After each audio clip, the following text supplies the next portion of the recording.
Hello everyone. Here we are with this Newton ring experiment.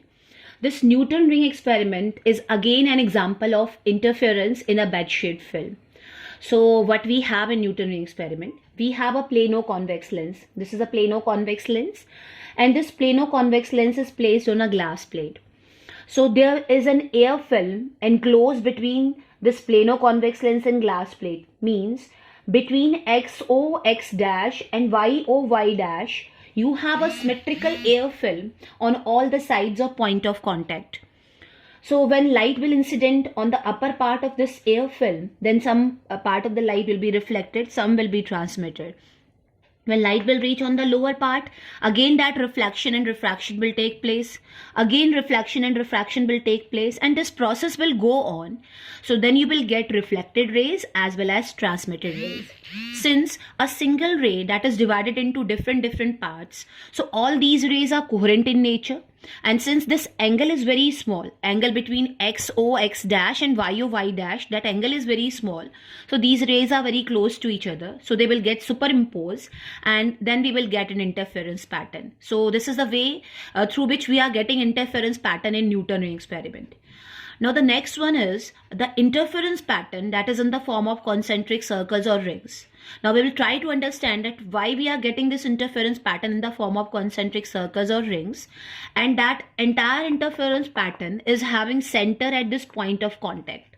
Now before going into detail of that, first we will try to understand this experimental setup of Newton ring experiment. So the first part is an extended monochromatic source of light. From there you are going to get parallel light rays. These light rays will incident over this glass plate, which is inclined at an angle of 45 degrees to the direction of incidence of light. From there, light will incident normally over this air film, which is there between plano-convex lens and glass plate. So after the reflection and refraction, you are going to get an interference pattern, and that pattern will be like this. Now, in order to understand that interference pattern, first we should know the results of a bed-shaped film, since this is a symmetrical bed-shaped film. So in reflector system, which is normally used, in reflector system, part difference is given by this relationship 2 mu t cos r plus theta plus minus lambda by 2. But here, since light will incident normally, so for normal incidence, this r is equal to 0. And when r is 0, then cos r plus theta is only cos theta. And for small value of theta, since this theta is very small, the angle between XO X dash and YO Y dash is very small. So cos theta is approximately 1. It means in Newton ring experiment, this part difference is only 2 mu t plus minus lambda by 2. And if t is 0, then this delta is lambda by 2, means odd multiple of lambda by 2. It means in reflector system at the center, when t is 0 at the point of contact, then at this point the condition of minima will be satisfied. So this point will be having a dark ring, or there will be minima at point O.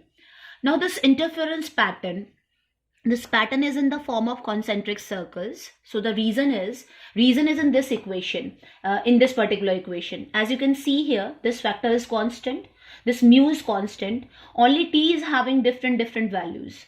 So if you are moving away from this point of contact, suppose we have a point at a distance 1 centimeter from this point of contact, then at that particular distance, on all the sides, you have an air film of same thickness. You have a symmetrical air film on all the sides of point of contact. So if you will join all those points which are having same thickness, then all those points, they will form a circle. So that is the reason the interference pattern is in the form of concentric circles and or rings. And the center of all those rings is this point of contact. According to the condition of maxima, in Newton ring experiment, for maxima 2 mu t is 2n plus minus 1 lambda by 2 as in bed-shaped film, and minima is 2 mu t equals to n lambda. Only difference is in bed-shaped films you have one more factor here, cos r plus theta, which is 1 in Newton ring experiment. So that is the only difference with respect to bed shade films. So these are the results for reflected system, and the transmitted system results are just opposite to that, because the part difference is only 2 mu t there, and the condition of maxima is this, which is condition of minima in reflected, and this is the condition of minima, which is the condition of maxima in reflected system. And the center in case of transmitted system, that will be bright. So this is about basics of Newton ring experiment. Thank